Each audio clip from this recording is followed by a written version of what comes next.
Al pie del acantilado, de tres historias sublevantes, de Julio Ramón Ribeiro. Narración: José Luis Escalante.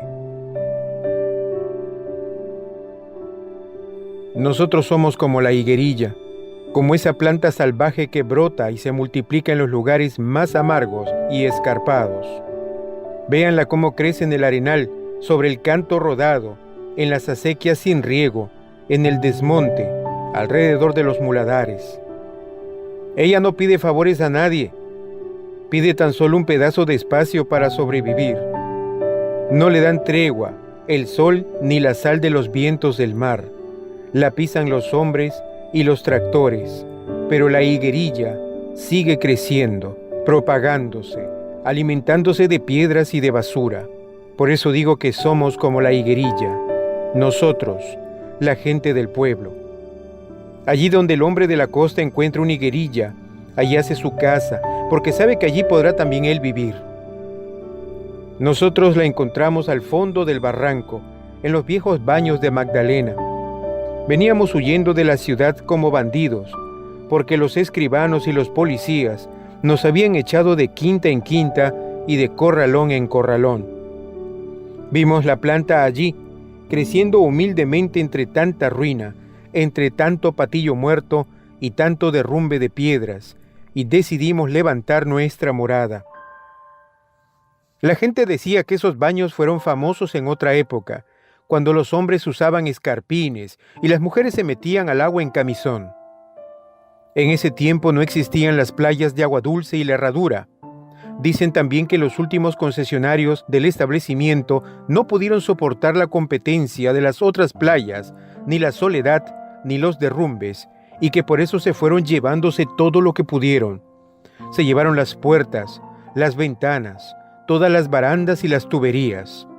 El tiempo hizo lo demás. Por eso cuando nosotros llegamos, solo encontramos ruinas por todas partes, ruinas y en medio de todo, la higuerilla. Al principio no supimos qué comer y vagamos por la playa buscando conchas y caracoles. Después recogimos esos bichos que se llaman muy. Los servimos y preparamos un caldo lleno de fuerza que nos emborrachó. Más tarde, no recuerdo cuándo, descubrimos a 1 kilómetro de allí una caleta de pescadores, donde mi hijo Pepe y yo trabajamos durante un buen tiempo, mientras Toribio, el menor, hacía la cocina. De este modo aprendimos el oficio, compramos cordeles, anzuelos y comenzamos a trabajar por nuestra propia cuenta, pescando tollos, róbalos, bonitos, que vendíamos en la paradita de Santa Cruz. Así fue como empezamos yo y mis 2 hijos, los 3 solos. Nadie nos ayudó. Nadie nos dio jamás un mendrugo, ni se lo pedimos tampoco a nadie. Pero al año ya teníamos nuestra casa en el fondo del barranco, y ya no nos importaba que allá arriba la ciudad fuera creciendo y se llenara de palacios y de policías. Nosotros habíamos echado raíces sobre la sal. Nuestra vida fue dura, hay que decirlo. A veces pienso que San Pedro, el santo de la gente del mar, nos ayudó. Otras veces pienso que se rió de nosotros y nos mostró a todo lo ancho sus espaldas. Esa mañana que Pepe vino corriendo al terraplén de la casa, con los pelos parados, como si hubiera visto al diablo, me asusté. Él venía de las filtraciones de agua dulce que caen por las paredes del barranco. Cogiéndome del brazo me arrastró hasta el talud, al pie del cual estaba nuestra casa, y me mostró una enorme grieta que llegaba hasta el nivel de la playa. No supimos cómo se había hecho, ni cuándo, pero lo cierto es que estaba allí. Con un palo exploré su profundidad y luego me senté a cavilar sobre el pedregullo. Somos unos imbéciles, maldije. ¿Cómo se nos ha ocurrido construir nuestra casa en este lugar? Ahora me explico por qué la gente no ha querido nunca utilizar este terraplén. El barranco se va derrumbando cada cierto tiempo. No será hoy ni mañana, pero cualquier día de estos se vendrá abajo y nos enterrará como a cucarachas. Tenemos que irnos de aquí. Esa misma mañana recorrimos toda la playa, buscando un nuevo refugio. La playa, digo, pero hay que conocer esta playa. Es apenas una pestaña entre el acantilado y el mar. Cuando hay mar brava, las olas trepan por la ribera y se estrellan contra la base del barranco. Luego subimos por la quebrada que lleva a la ciudad y buscamos en vano una explanada. Es una quebrada estrecha como un desfiladero. Está llena de basura y los camioneros la van cegando cuando la remueven para llevarse el hormigón. La verdad es que yo empezaba a desesperar, pero fue mi hijo Pepe quien me dio la idea. «Eso es», dijo, «debemos construir un contrafuerte para contener el derrumbe. Pondremos unos cuartones de madera, luego unos puntales para sostenerlo y así el paredón quedará en pie». El trabajo duró varias semanas. La madera la arrancamos de las antiguas cabinas de baño que estaban ocultas bajo las piedras. Pero cuando tuvimos la madera nos dimos cuenta que nos faltaría fierro para apuntalar esa madera. En la ciudad nos quisieron sacar un ojo de la cara por cada pedazo de riel. Allí estaba el mar, sin embargo. Uno nunca sabe todo lo que contiene el mar. Así como el mar nos daba la sal, el pescado, las conchas, las piedras pulidas, el yodo que quemaba nuestra piel, también nos dio fierros el mar. Ya nosotros habíamos notado, desde que llegamos a la playa, esos fierros negros que la mar baja mostraba a 50 metros de la orilla. Nos decíamos, algún barco encalló aquí hace mucho tiempo. Pero no era así. Fueron 3 remolcadores que fondearon, los que construyeron los baños, para formar un espigón. 20 años de oleaje habían volteado, hundido, removido, cambiado de lugar esas embarcaciones. Toda la madera fue podrida y desclavada. Aún ahora varan algunas astillas, pero el fierro quedó allí, escondido bajo el agua, como un arrecife. «Sacaremos ese fierro», le dije a Pepe. Muy de mañana nos metimos desnudos al mar y nadábamos cerca de las barcazas. Era peligroso porque las olas venían de 7 en 7 y se formaban remolinos y se espumaban al chocar contra los fierros. Pero fuimos tercos y nos desollamos las manos durante semanas, tirando a pulso y remolcando con sogas, desde la playa, unas cuantas vigas oxidadas. Después las raspamos, las pintamos. Después construimos con la madera una pared contra el talud. Después apuntalamos la pared con las vigas de fierro. De esta manera el contrafuerte quedó listo y nuestra casa protegida contra los derrumbes. Cuando vimos toda la mole apoyada en nuestra barrera, dijimos: «Que San Pedro nos proteja, ni un terremoto podrá contra nosotros». Mientras tanto, nuestra casa se había ido llenando de animales. Al comienzo fueron los perros, esos perros vagabundos y pobres que la ciudad rechaza cada vez más lejos, como la gente que no paga alquiler. No sé por qué vinieron hasta aquí. Quizá porque olfatearon el olor a cocina, o simplemente porque los perros, como muchas personas, necesitan de un amo para poder vivir. El primero llegó caminando por la playa, desde la caleta de pescadores. Mi hijo Toribio, que es huraño y de poco hablar, le dio de comer y el perro se convirtió en su lamemanos. Más tarde descendió por la quebrada un perro lobo, que se volvió bravo y que nosotros amarrábamos a una estaca cada vez que gente extraña bajaba a la playa. Luego llegaron juntos 2 perritos escuálidos, sin raza, sin oficio, que parecían dispuestos a cualquier nobleza por el más miserable pedazo de hueso. También se instalaron 3 gatos atigrados que corrían por los barrancos comiendo ratas y culebrillas. A todos estos animales al principio los rechazamos a pedradas y palazos. Bastante trabajo nos daba ya mantener sano nuestro pellejo. Pero los animales siempre regresaban a pesar de todos los peligros. Había que ver las gracias que hacían con sus tristes hocicos. Por más duro que uno sea, siempre se ablanda ante la humanidad. Fue así como terminamos por aceptarlos. Pero alguien más llegó en esos días, el hombre que llevaba su tienda en un costal. Llegó al atardecer, sin hacer ruido, como si ningún desfiladero tuviera secretos para él. Al principio creíamos que era sordo o que se trataba de un imbécil porque no habló ni respondió, ni hizo otra cosa que vagar por la playa, recogiendo erizos o reventando malaguas. Solo al cabo de una semana abrió la boca. Nosotros freíamos el pescado en la terraza y había un buen olor a cocina mañanera. El extraño asomó desde la playa y quedó mirando mis zapatos. «Se los compongo», dijo. Sin saber por qué se los entregué, y en unos pocos minutos, con un arte que nos dejó con la boca abierta, cambió sus 2 suelas agujereadas. Por toda respuesta le alcancé la sartén. El hombre cogió una troncha con la mano, luego otra, luego una tercera, y así se tragó todo el pescado con tal violencia que una espina se le atravesó en el pescuezo y tuvimos que darle miga de pan y palmadas en el cogote para desatorarlo.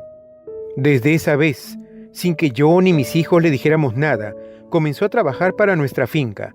Primero compuso las cerraduras de las puertas, después afiló los anzuelos, después construyó con unas hojas de palmera un viaducto que traía hasta mi casa el agua de las filtraciones.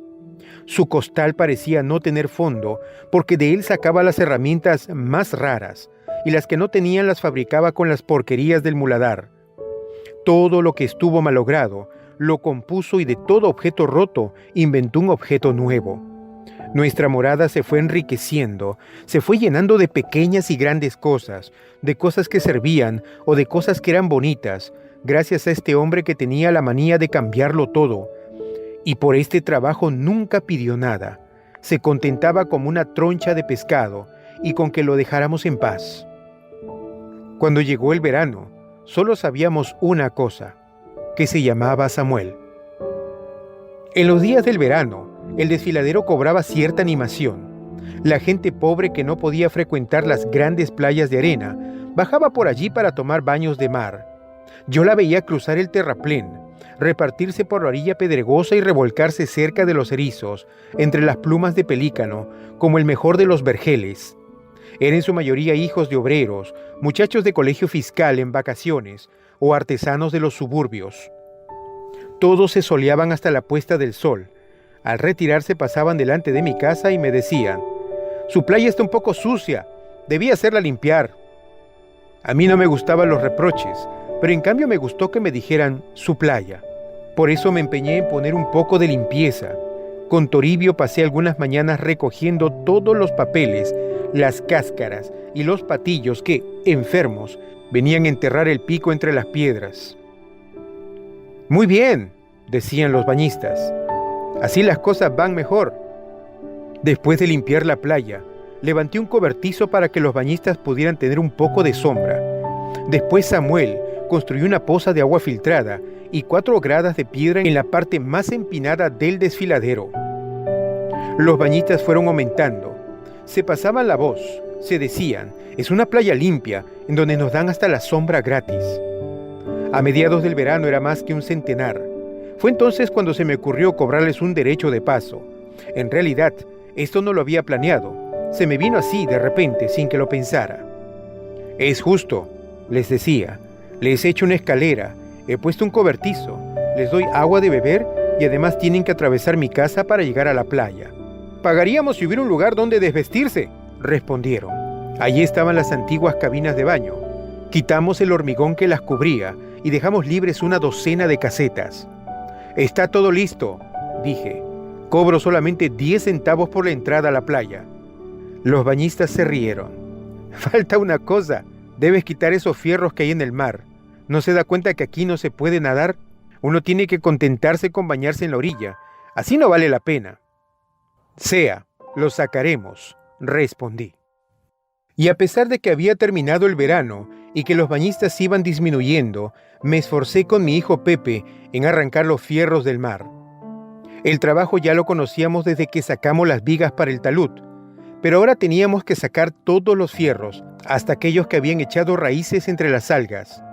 Usando garfios y picotas, lo atacamos desde todo sitio, como si fueran tiburones.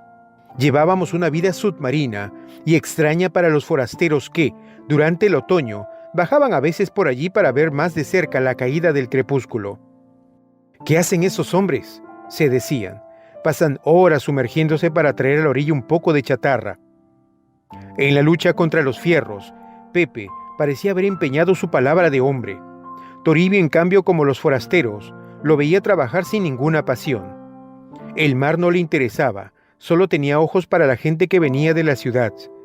Siempre me preocupó la manera como los miraba, cómo los seguía y cómo regresaba tarde, con los bolsillos llenos de chapas de botellas, de bombillas quemadas y de otros adefesios en los cuales creía reconocer la pista de una vida superior. Cuando llegó el invierno, Pepe seguía luchando contra los fierros del mar. Eran días de blanca bruma que llegaba de madrugada. trepaba por el barranco y ocupaba la ciudad. De noche, los faroles de la costanera formaban halos, y desde la playa se veía una mancha lechosa que iba desde la punta hasta el morro solar. Samuel respiraba mal en esa época y decía que la humedad lo estaba matando.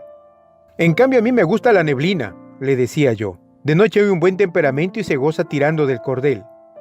Pero Samuel tosía, y una tarde anunció que se trasladaría a la parte alta del barranco, a esa explanada que los camioneros, a fuerza de llevarse el hormigón, habían cavado en pleno promontorio. A ese lugar comenzó a trasladar las piedras de su nueva habitación. Las escogía en la playa, amorosamente, por su forma y su color. Las colocaba en su costal y se iba cuesta arriba, canturreando, parándose cada 10 pasos para resollar.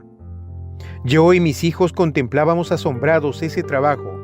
Nos decíamos, Samuel es capaz de limpiar de piedras toda la orilla del mar.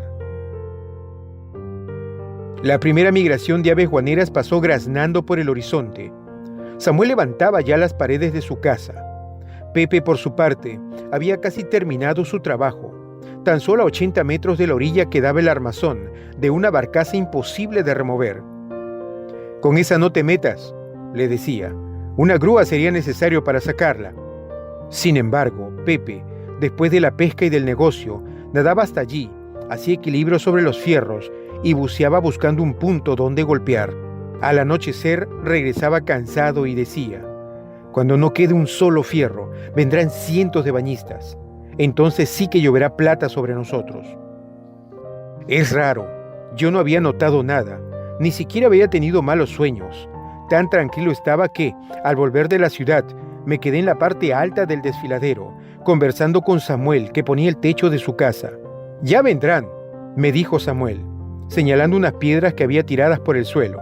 «Hoy día he visto gente rondando por aquí. Han dejado esas piedras como señal. Mi casa es la primera, pero pronto me imitarán». «Mejor», le respondí. «Así no tendré que ir hasta la ciudad a vender el pescado». Al oscurecer, bajé a mi casa. Toribio daba vueltas por el terraplén y miraba hacia el mar. El sol se había puesto hacía rato, y solo quedaba una línea naranja. Allá, muy lejos, una línea que pasaba detrás de la isla San Lorenzo e iba hacia los mares del norte. Quizá esa era la advertencia, la que yo en vano había esperado. «No veo a Pepe», me dijo Toribio. «Hace rato que entró, pero no lo veo. Fue nadando con la sierra y la picota». En ese momento sentí miedo. Fue una cosa violenta que me apretó la garganta, pero me dominé. «Quizás esté buceando», dije. «No podría aguantar tanto rato bajo el agua», respondió Toribio. Volví a sentir miedo. En vano miraba hacia el mar, buscando el esqueleto de la barcaza. Tampoco vi la línea naranja. Grandes tumbos venían y se roscaban y chocaban contra la base del terraplén. Para darme tiempo dije: «A lo mejor se ha ido nadando hacia la caleta». «No», respondió Toribio. Lo vi ir hacia la barcaza. Varias veces sacó la cabeza para respirar. Después se puso el sol y ya no vi nada. En ese momento me comencé a desvestir, cada vez más rápido, arrancando los botones de mi camisa, los pasadores de mi zapato. «¡Anda a buscar a Samuel!», grité mientras me zambullí en el agua. Cuando comencé a nadar, ya todo estaba negro. Negro el mar, negro el cielo, negro la tierra. Yo iba a ciegas, estrellándome contra las olas, sin saber lo que quería. Apenas podía respirar. Corrientes de agua fría me golpeaban las piernas, y yo creía que eran los tollos buscando la carnaza. Me di cuenta que no podía seguir porque no podía ver nada, y porque en cualquier momento me tropezaría contra los fierros. Me di la vuelta. Entonces, casi con vergüenza, mientras regresaba, las luces de la costanera se encendieron. Todo un collar de luces que parecía envolverme, y supe en ese momento lo que tenía que hacer. Al llegar a la orilla, ya estaba Samuel esperándome. «¡A la caleta!», le grité. «¡Vamos a la caleta!». Ambos empezamos a correr por la playa oscura. Sentí que mis pies se cortaban contra las piedras. Samuel se paró para darme sus zapatos, pero yo no quería saber nada y lo insulté. Yo solo miraba hacia adelante, buscando las luces de los pescadores. Al fin me caí de cansancio y me quedé tirado en la orilla. No podía levantarme. Comencé a llorar de rabia. Samuel me arrastró hacia el mar y hundó varias veces en el agua fría. «Falta poco, papá Leandro», decía. «Mira, allí se ven las luces». No sé cómo llegamos. Algunos pescadores se habían hecho ya a la mar, otros estaban listos para zarpar. «De rodillas se lo pido», grité. «Nunca les he pedido un favor, pero esta vez se lo pido. Pepe, el mayor, hace una hora que no sale del mar. Tenemos que ir a buscarlo». Tal vez hay una manera de hablarle a los hombres, una manera de llegar hasta su corazón. Me di cuenta esta vez que todos estaban conmigo. Me rodearon para preguntarme. Me dieron pisco de beber. Luego dejaron en la playa sus redes y sus cordeles. Los que acababan de entrar regresaron cuando escucharon los gritos. En 11 barcas entramos. Íbamos en fila hacia Magdalena, con las antorchas encendidas, alumbrando la mar. Cuando llegamos a la barcaza, la rodeamos formando un círculo. Mientras unos sostenían las antorchas, otros se lanzaron al agua. Estuvieron buceando hasta medianoche. La luz no llegaba al fondo del mar. Chocábamos bajo el agua, nos rasguñamos contra los fierros, pero no encontramos nada, ni la picota, ni su gorra de marinero. Yo no sentía cansancio, quería seguir buscando hasta la madrugada, pero ellos tenían razón. La resaca lo debe haber jalado, decían. Hay que buscarlo más allá de los bancos. Primero entramos, luego salimos. Samuel tenía una pértiga que hundía en el mar cada vez que creía ver algo. Seguimos dando vueltas en fila. Me sentía mareado y como idiota, tal vez por el pisco que bebí. Cuando miraba hacia los barrancos, veía allá arriba tras la baranda del malecón faros de automóviles y cabezas de gente que miraban. Entonces me decía, malditos los curiosos, creen que celebramos una fiesta, que encendemos antorchas para divertirnos. Claro, ellos no sabían que yo estaba hecho pedazos y que hubiera sido capaz de tragarme todo el agua del mar para encontrar el cadáver de mi hijo. Antes que lo muerdan los tollos, me repetía muy despacito, antes que lo muerdan. ¿Para qué llorar si las lágrimas ni matan ni alimentan? Como dije delante de los pescadores, el mar da, el mar también quita. Yo no quise verlo. Alguien lo descubrió, flotando vientre arriba sobre el mar soleado. Ya era el día siguiente y nosotros vagamos por la orilla. Yo había dormido un rato sobre las piedras hasta que el sol del mediodía me despertó. Después fuimos caminando hacia la perla y cuando regresábamos, una voz gritó, «¡Allí está!». Algo se veía, algo que las olas empujaban hacia la orilla. «Ese es», dijo Toribio. «Allí está su pantalón». Entraron varios hombres al mar. Yo los vi que iban cortando las olas bravas. Los vi casi sin pena. En verdad estaba agotado y no podía siquiera conmoverme. Lo fueron jalando entre varios. Lo traían así, hinchado hacia mí. Después me dijeron que estaba azul y que lo habían mordido los tollos, pero yo no lo vi. Cuando estaba cerca, me fui sin voltear la cabeza.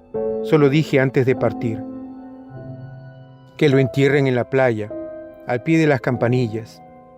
Él siempre quiso estas flores del barranco que son como el geranio, como el mastuerzo, las flores pobres, las que nadie quiere ni para su entierro. No me hicieron caso. Se le enterró al día siguiente en el cementerio de Surquillo. Perder un hijo que trabaja es como perder una pierna o como perder un ala para un pájaro. Yo quedé como lisiado durante varios días, pero la vida me reclamaba porque había muchísimo que hacer. Era época de mala pesca y el mar se había vuelto avaro. Solo los que tenían barca salían al mar y regresaban ojerosos de mañana, 4 bonitos en su red, apenas de qué hacer un caldo. Yo había roto a pedradas la estatua de San Pedro, pero Samuel la compuso y la colocó a la entrada de mi casa. Debajo de la estatua puso una alcancía. Así la gente que usaba mi quebrada veía la estatua y como eran pescadores, dejaban allí 5 centavos, 10 centavos. De eso vivimos hasta que llegó el verano. Digo verano porque a las cosas hay que ponerles un nombre. En esta tierra, todos los meses son iguales. Quizás en una época hay más neblina y en otras calienta más el sol, pero en el fondo todo es lo mismo. Dicen que vivimos en una eterna primavera. Para mí las estaciones no están en el sol ni en la lluvia, sino en las aves que pasan o en los peces que se van o que vuelven. Hay épocas en las cuales es más difícil vivir. Eso es todo. Este verano fue difícil porque fue triste, sin calor, y los bañistas apenas venían. Yo había puesto un letrero a la entrada que decía: caballeros, 20 centavos, damas, 10 centavos. Pagaron, es verdad, pero eran muy pocos. Se zambullían un momento, tiritaban y después se iban cuesta arriba, maldiciendo, como si yo tuviera la culpa de que el sol no calentara. «Ya no hay fierros», les gritaba. «Sí», me respondían, «pero el agua está fría». Sin embargo, en este verano pasó algo importante. En la parte alta del barranco comenzaron a levantar casas. Samuel no se había equivocado. Los que dejaron piedras y muchos más vinieron. Llegaban solos o en grupos, miraban la explanada, bajaban por el desfiladero, husmeaban por mi casa, respiraban el aire del mar. Volvían a subir, siempre mirando arriba y abajo, señalando, cavilando, hasta que, de pronto, se ponían desesperadamente a construir una casa con lo que tenían al alcance de la mano. Sus casas eran de cartón, de latas chancadas, de piedras, de cañas, de costales, de esteras, de todo aquello que podía encerrar un espacio y separarlo del mundo. Yo no sé de qué vivía esa gente, porque de pesca no entendían nada. Los hombres se iban temprano a la ciudad o se quedaban tirados en las puertas de sus cabañas, viendo volar los gallinazos. Las mujeres, en cambio, bajaban a la orilla en la tarde para lavar la ropa. «Usted ha tenido suerte», me decían. «Usted sí que ha sabido escoger un lugar para su casa». «Hace 3 años que vivo aquí», les respondía. «He perdido un hijo en el mar. Tengo otro que no trabaja. Necesito una mujer que me caliente por las noches». Todas eran casadas o amancebadas. Al comienzo no me hacían caso, después se reían conmigo. Yo puse un puesto de bebidas y de butifarras para ayudarme. Y así pasó 1 año más. Agosto es el mes de los vientos y los palomillas corren por los potreros volando las cometas. Algunos se trepan a las huacas para que sus cometas vuelen más alto.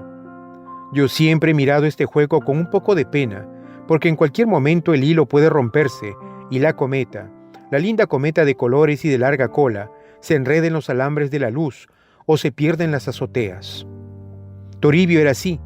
Yo lo tenía sujeto apenas por un hilo y sentía que se alejaba de mí, que se perdía. Cada vez hablábamos menos. Yo me decía, no es mi culpa que vive en un barranco. Aquí por lo menos hay un techo, una cocina. Hay gente que ni siquiera tiene un árbol donde recostarse. Pero él no comprendía eso. Solo tenía ojos para la ciudad. Jamás quiso pescar. Varias veces me dijo, no quiero morir ahogado. Por eso prefería irse con Samuel a la ciudad. Lo acompañaba por los balnearios, ayudándolo a poner vidrios, a componer caños. Con los reales que ganaba se iba al cine o se compraba revistas de aventuras. Samuel le enseñó a leer. Yo no quería verlo vagar y le dije, si tanto te gusta la ciudad, aprende un oficio y vete a trabajar. Ya tienes 18 años, no quiero mantener zánganos. Esto era mentira.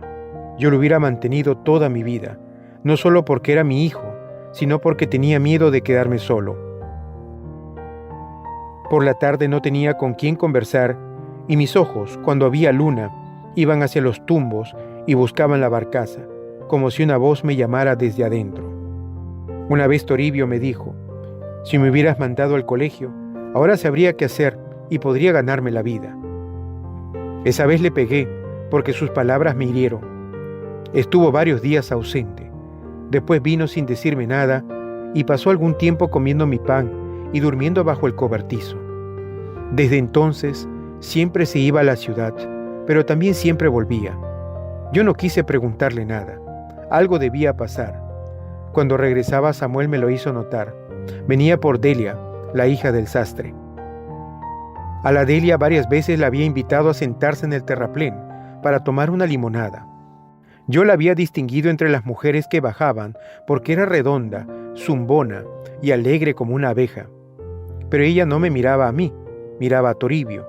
En verdad que yo podía pasar por su padre, que estaba reseco, como metido en salmuera, y que me había arrugado todo de tanto parpadear en la resolana. Se veían escondidas, en los tantos recovecos del lugar, detrás de las enredaderas, en las grutas de agua filtrada, porque lo que tenía que suceder sucedió. Un día Toribio se fue, como de costumbre, pero la Delia se fue con él. El sastre bajó rabioso, me amenazó con la policía, pero terminó por echarse a llorar. Era un pobre viejo, sin vista ya, que hacía remiendos para la gente de la barriada. A mi hijo lo he crecido sano, le dije para consolarlo. Ahora no sabe nada, pero la vida le enseñará a trabajar. Además se casarán, si se entienden, como lo manda Dios. El sastre quedó tranquilo. Me di cuenta que la Delia era un peso para él y que toda su gritería había sido puro detalle. Desde ese día me mandaba con las lavanderas una latita para que le diera un poco de sopa. ¿Verdad que es triste quedarse solo? Así, mirando a sus animales. Dicen que hablaba con ellos y con mi casa y que hasta con el mar hablaba. Pero quizás sea mentira de la gente o envidia. Lo único cierto es que cuando venía de la ciudad y bajaba hacia la playa, gritaba fuerte porque me gustaba escuchar mi voz por el desfiladero. Yo mismo me hacía todo. Pescaba, cocinaba, lavaba mi ropa, vendía el pescado, barría el terraplén. Tal vez fue por eso que la soledad me fue enseñando muchas cosas, como por ejemplo a conocer mis manos, cada una de sus arrugas, de sus cicatrices, o a mirar las formas del crepúsculo. Esos crepúsculos del verano, sobre todo, eran para mí una fiesta. A fuerza de mirarlos pude adivinar su suerte, pude saber qué color seguiría otro, o en qué punto del cielo terminaría por ennegrecerse una nube. A pesar de mi mucho trabajo, me sobraba el tiempo de la conversación. Fue entonces cuando me dije que era necesario construir una barca. Por eso hice bajar a Samuel para que me ayudara. Juntos íbamos hacia la caleta y mirábamos los barcos de los otros. Él hacía dibujos. Después me dijo qué madera necesitábamos. Hablamos mucho en aquella época. Él me preguntaba por Toribio y me decía: buen chico, pero ha hecho mal en meterse con una mujer. Las mujeres, ¿para qué sirven? Ellas nos hacen maldecir y nos meten el odio en los ojos. La barca iba avanzando. Construimos la quilla. Era gustoso estarse en la orilla, fumando, contando historias y haciendo lo que me haría señor del mar. Cuando las mujeres bajaban a lavar la ropa, cada vez eran más y me decían: don Leandro, buen trabajo hace usted. Nosotras necesitamos que se haga la mar y nos traiga algo barato de qué comer. Samuel decía: ya la explanada está llena. No entra una persona más y siguen llegando. Pronto harán sus casas en el mismo desfiladero y llegarán hasta donde revientan las olas. Esto era verdad. Como un torrente descendía la barriada. La barca se quedó a medio hacer fue porque en ese verano pasaron algunas cosas extrañas. Fue un buen verano, es cierto, lleno de gente que bajó, se puso roja, se despellejó con el sol y luego se puso negra. Todos pagaron su entrada y yo vi por primera vez que la plata llovía, como dijera mi hijo Pepe, el finado. Yo la guardaba en 2 canastas bajo mi cama y cerraba la puerta con doble candado. Digo que en ese verano pasaron algunas cosas extrañas. Una mañana, cuando Samuel y yo trabajábamos en la barca, vimos 3 hombres con sombrero que bajaban por el barranco, con los brazos abiertos, haciendo equilibrio para no caerse. Estaban afeitados y usaban zapatos tan brillantes que el polvo resbalaba y les huía. Eran gentes de la ciudad. Cuando Samuel los vio, noté que su mirada se acobardaba. Bajando la cabeza, quedó observando fijamente un pedazo de madera, no sé para qué, porque allí no había nada que mirar. Los hombres cruzaron por mi casa y bajaron a la playa. 2 de ellos estaban cogidos del brazo y el otro les hablaba señalando los barrancos. Así estuvieron paseándose varios minutos, de un extremo a otro, como si estuvieran en el pasillo de una oficina. Al fin uno de ellos se acercó a mí y me hizo varias preguntas. Luego se fueron por donde habían venido, en fila, ayudándose unos a otros a salvar los parajes difíciles. Esa gente no me gusta, dije. Tal vez vienen a cobrarme algún impuesto. A mí tampoco, dijo Samuel. Usan tongo, mala señal. Desde ese día Samuel quedó muy intranquilo. Cada vez que alguien bajaba por el desfiladero, miraba hacia arriba y si era algún extraño, sus manos temblaban y comenzaba a sudar. «Me va a dar la terciana», decía secándose el sudor. Falso, era de miedo que temblaba. Y con razón, porque algún tiempo después se lo llevaron. Yo no lo vi. Dicen que fueron 3 policías y un patrullero que aguardaban arriba, en la Pera del Amor. Me contaron que bajó corriendo hacia mi casa y que a mitad del desfiladero él, que nunca daba un paso en falso, resbaló sobre el canto rodado. Los cachacos le cayeron encima y se lo llevaron, torciéndole el brazo y dándole de varillazos. Esto fue un gran escándalo porque nadie sabía qué había pasado. Unos decían que Samuel era un ladrón. Otros, que hacía muchos años había puesto una bomba en casa de un personaje. Como nosotros no comprábamos periódicos, no supimos nada hasta varios días después, cuando, de casualidad, cayó uno en nuestras manos. Samuel, hace 5 años había matado a una mujer con un formón de carpintero. 8 huecos le hizo a esa mujer que lo engañó. No sé si será verdad o si sería mentira, pero lo cierto es que si no se hubiera resbalado, si hubiera llegado corriendo hasta mi casa, a mordiscos hubiera abierto una cueva en el acantilado para esconderlo o lo habría escondido bajo las piedras. Samuel era bueno conmigo, no me importa qué hizo con los demás. El perro alemán que siempre había vivido a su lado, bajó a mi casa y anduvo aullando por la playa. Yo acariciaba su lomo espeso y comprendía su pena, y le añadía la mía, porque todo se iba de mí, todo, hasta la barca que vendí, porque no sabía cómo terminarla. Viejo loco era yo, viejo loco y cansado, pero ¿para qué? Me gustaba mi casa y mi pedazo de mar. Miraba la barrera, miraba el cobertizo de estera, miraba todo lo que había hecho mis manos o las manos de mi gente y me decía, esto es mío, aquí he sufrido, aquí debo morir. Solo me faltaba Toribio, pensaba, que algún día habría de venir. No importa cuándo, porque los hijos siempre terminan por venir, aunque sea para ver si ya estamos lo bastante viejos y si nos falta poco para morirnos. Toribio vino justamente cuando ya había empezado a construir un cuarto grande para él, un lindo cuarto con ventana hacia el mar. Estaba huesudo y pálido, con esa cara madura que tienen los muchachos que comen mal y no saben qué hacer de su vida. «Dame 500 soles», me dijo. «He perdido un hijo y no quiero que me pase lo mismo con el que ha de venir». Luego se fue.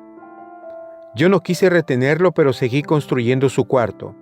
Lo fui pintando con mis propias manos. Cuando me cansaba, subía a la barriada y conversaba con la gente. Trataba de hacer amigos, pero todos me recelaban. Es difícil hacer amigos cuando se es viejo y se vive solo. La gente dice, algo malo tendrá ese hombre cuando está solo. Los pobres chicos, que no saben nada del mundo, me seguían a veces para tirarme piedras. Es verdad, un hombre solo es como un cadáver, como un fantasma que camina entre los vivos. Esos señores del sombrero y de los zapatos de charol vinieron varias veces más y se pasearon por la playa. Yo no los quería porque los hacía responsables de la suerte de Samuel. Un día les dije, el que me ayudaba a hacer la barca era un buen cristiano. Hicieron mal ustedes en delatarlo. Razones tendría para matar a su mujer. Ellos se echaron a reír. Se confunde usted. Nosotros no somos policías. Nosotros somos de la municipalidad. Debían serlo porque poco después llegó la notificación. De la barriada bajó una comisión para mostrármela. Estaban muy alborotados. Ahora sí me trataban bien y me llamaban Papá Leandro, claro. Yo era el más viejo del lugar y el más ducho, y sabían que lo sacaría de apuro. En el papel decía que todos los habitantes del desfiladero debían salir de allí en el plazo de 3 meses. «Arréglenselas ustedes», dije. «Lo que es a mí nadie me saca de aquí. Yo tengo 7 años en este lugar». Tanto me rogaron que terminé por hacerles caso. «Buscaremos un abogado», dije. «Esta tierra no es de nadie. No pueden sacarnos». Cuando el abogado vino, nos reunimos en mi casa. Era un señor bajito que usaba lentes, sombrero y un maletín gastado, lleno de papeles. La municipalidad quiere construir un nuevo establecimiento de baños, dijo. Necesitan por eso que despejen todo el barranco para hacer una nueva bajada. Pero esta tierra es del Estado, nadie lo sacará de aquí. Enseguida nos hizo dar 50 soles a cada jefe de familia y se fue con unos papeles que firmamos. Todos me felicitaban, me decían, no sabemos qué nos haríamos sin usted. En verdad, el abogado nos dio coraje y nosotros estábamos felices. Nadie, decíamos, nadie nos sacará de aquí, esta tierra es del Estado. Así pasaron varias semanas. Los hombres de la municipalidad no regresaron. Ya había acabado con el cuarto de Toribio y le habían puesto vidrios en la ventana. El abogado siempre venía para arengarnos y hacernos firmar papeles. Yo me pavoneaba entre la gente de la barriada y les decía, ven, no hay que despreciar nunca a los viejos. Si no fuera por mí ya estarían ustedes clavando sus esteras allá en el desierto. Sin embargo, en la primera mañana del invierno, un grupo bajó corriendo por la quebrada y entró gritando en mi casa. ¡Ya están allí! ¡Ya están allí!, decían señalando hacia arriba. ¿Quiénes?, pregunté. La cuadrilla. Han comenzado a abrirse camino. Yo subí en el acto y llegué cuando los obreros habían echado abajo la primera vivienda. Traían muchas máquinas. Se veían policías junto a un hombre alto y junto a otro más bajo, que escribía en un grueso cuaderno. A este último lo reconocí. Hasta nuestras cabañas también llegaban los escribanos. Son órdenes, decían los obreros, mientras destruían las paredes con sus herramientas. Nosotros no podemos hacer nada. Es verdad, se les veía trabajar con pena, entre una nube de polvo. ¿Órdenes de quién?, pregunté. Del juez, respondieron señalando al hombre alto. Yo me acerqué a él. Los policías quisieron contenerme, pero el juez les indicó que me dejaran pasar. Aquí hay una equivocación, dije. Nosotros vivimos en tierras del Estado. Nuestro abogado dice que de aquí nadie puede sacarnos. Justamente, dijo el juez. Los sacamos porque viven en tierras del Estado. La gente comenzó a gritar. Los policías formaron un cordón alrededor del juez mientras el escribano, como si nada pasara, miraba con calma el cielo, el paisaje, y seguía escribiendo en su cuaderno. Ustedes deben tener parientes, decía el juez. Los que se queden hoy sin casa, métanse donde sus parientes. Esto después se arreglará. Lo siento mucho, créanme. Yo haré algo por ustedes. Por lo menos déjenos llamar a nuestro abogado, dije yo. Que no hagan nada los obreros hasta que no llegue nuestro abogado. Pueden llamarlo, contestó el juez, pero los trabajos deben continuar. ¿Quién viene conmigo a la ciudad?, pregunté. Varios quisieron venir, pero yo elegí a los que tenían camisa. Fuimos en taxi hasta el centro de la ciudad y subimos las escaleras en comisión. El abogado estaba allí. Primero no nos reconoció, pero después se puso a gritar. Los juicios se ganan o se pierden. Yo no tengo ya nada que ver. Esto no es una tienda donde se devuelve la plata si el producto está malo. Esta es la oficina de un abogado.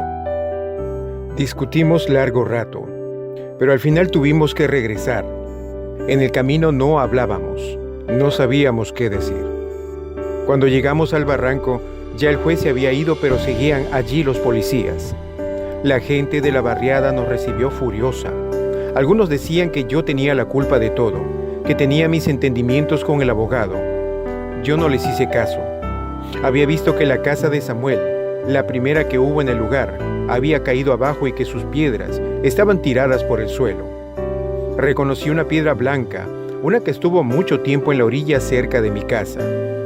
Cuando la recogí, noté que estaba rajada. Era extraño.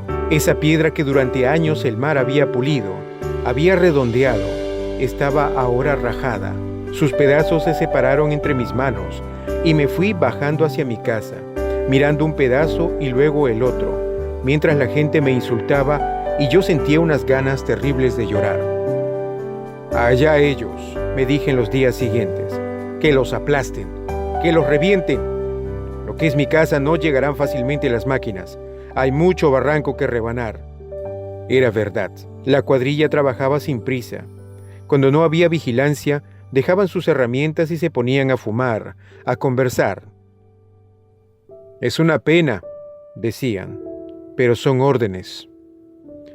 A pesar de los insultos, a mí también me daba pena. Fue por eso que no subí, para no ver la destrucción. Para ir a la ciudad, usaba el desfiladero de la Pampilla. Allí me encontraba con los pescadores y les decía: están echando la barriada contra el mar. Ellos se contentaban con responder: es un abuso. Nosotros lo sabíamos, claro, pero ¿qué podíamos hacer? Estábamos divididos, peleados, no teníamos un plan. Cada cual quería hacer lo suyo. Unos querían irse, otros protestar. Algunos, los más miserables, los que no tenían trabajo, se enrolaron en la cuadrilla y destruyeron sus propias viviendas. Pero la mayoría fue bajando por el barranco. Levantaban su casa a 20 metros de los tractores para, al día siguiente, recoger lo que quedaba de ella y volverla a levantar 10 metros más allá. De esta manera la barriada se venía sobre mí. Caía todos los días un trecho más abajo, de modo que me parecía que tendría pronto que llevarla sobre mis hombros.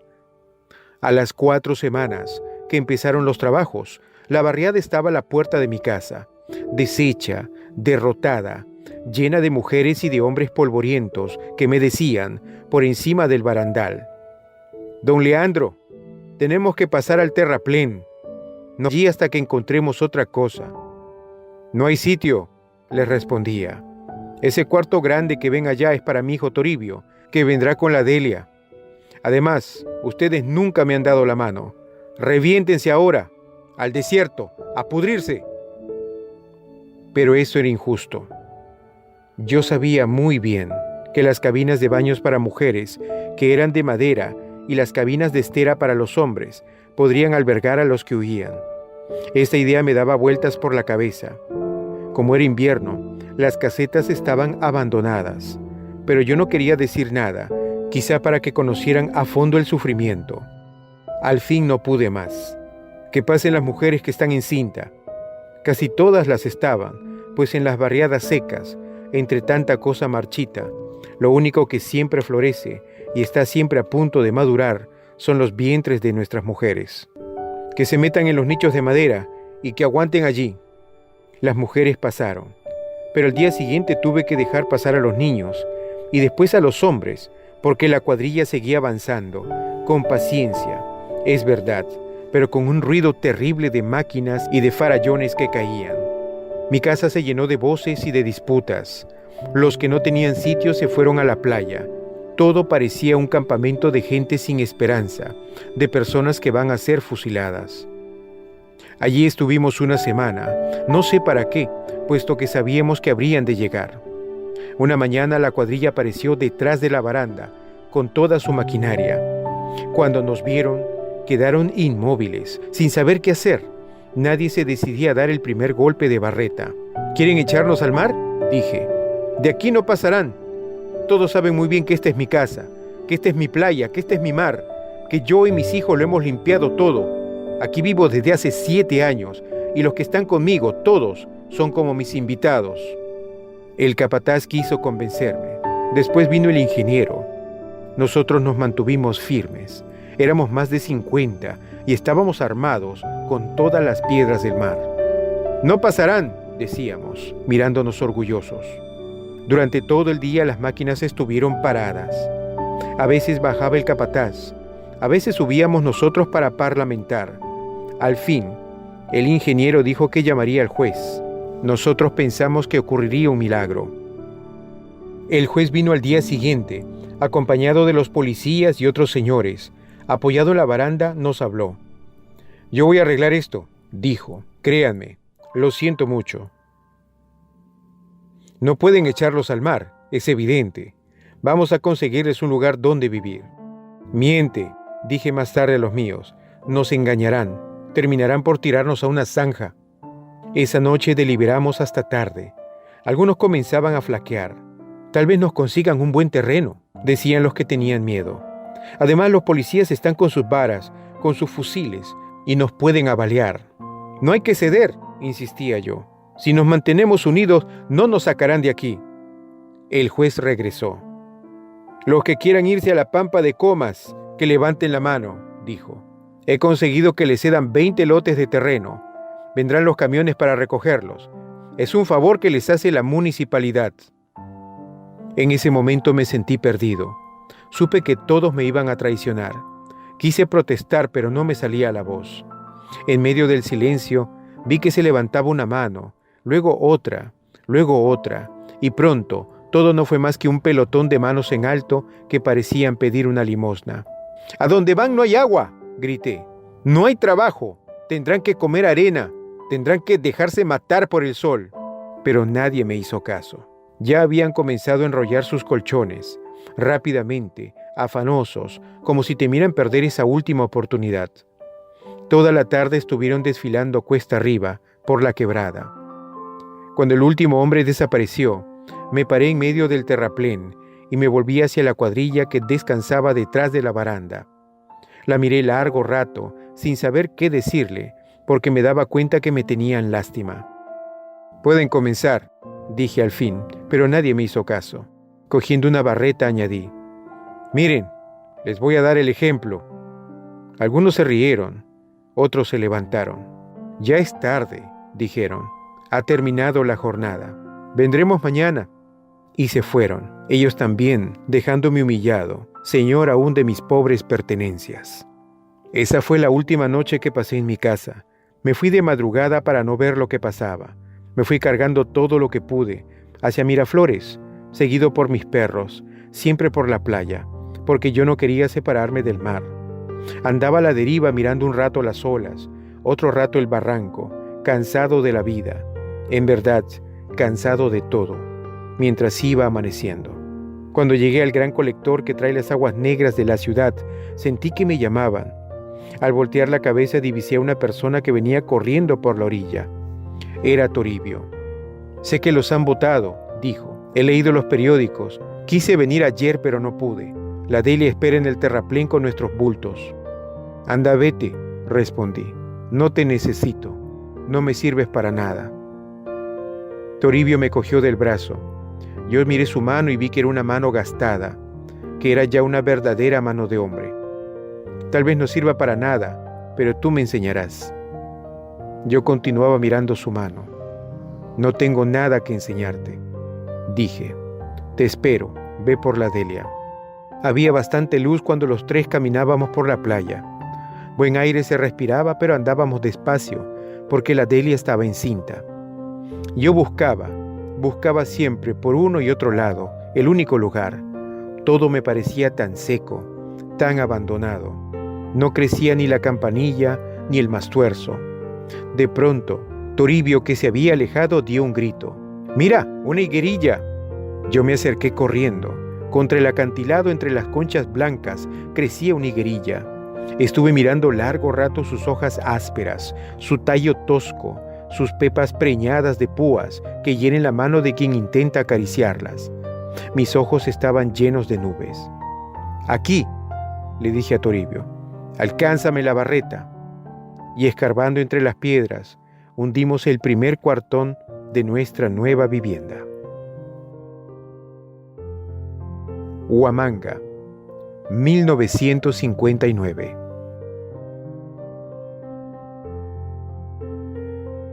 Al pie del acantilado, de 3 historias sublevantes, de Julio Ramón Ribeiro. Narración: José Luis Escalante. Hola, amigo, amiga que me escuchas. Mi nombre es José Luis Escalante. Soy químico, naturista, locutor y narrador.